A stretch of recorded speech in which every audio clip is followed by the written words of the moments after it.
Good morning, Mystery Quilters. Vanessa here from Apple Patch Quilting and Craft, and we're up to block 25 and block 26. Block 25 is another one of the background fabric triangles with basically half square triangle block.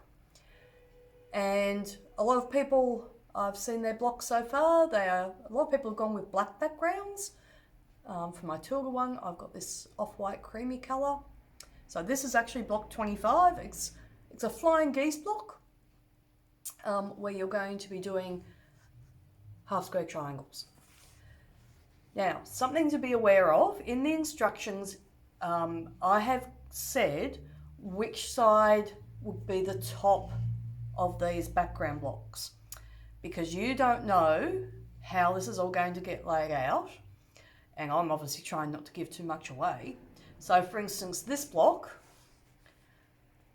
this edge here on the cream is actually going to be the top of the block.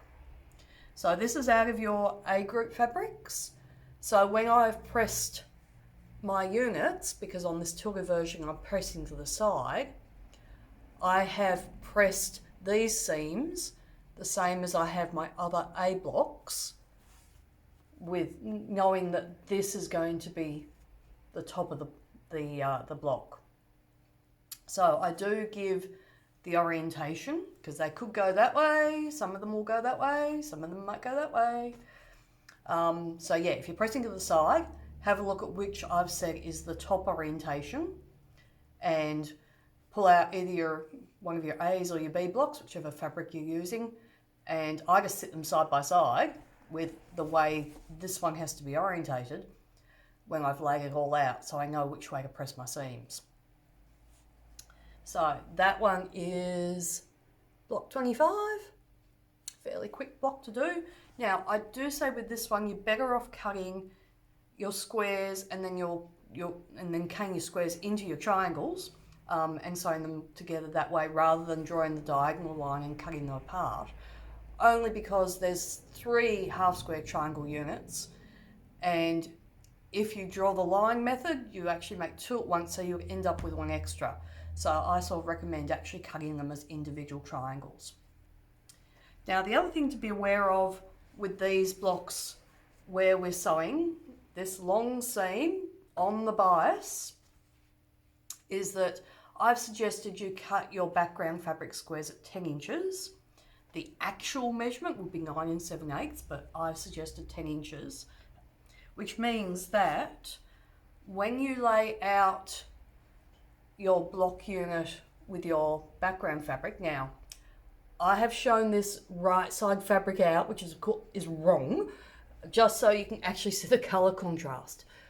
So I'm going to bring that right up.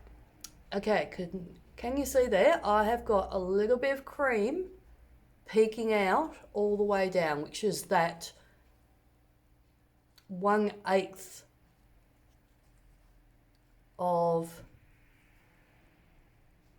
1/8 of an inch. So I can see that poking out all the way around, and that gets trimmed off after I've sewn this long bias seam. So the main thing when you're sewing this long seam is lay the 2 fabrics down flat, pin them together, and make sure you're not stretching the fabrics, because this is all bias and it will want to stretch. So just be careful and use pins.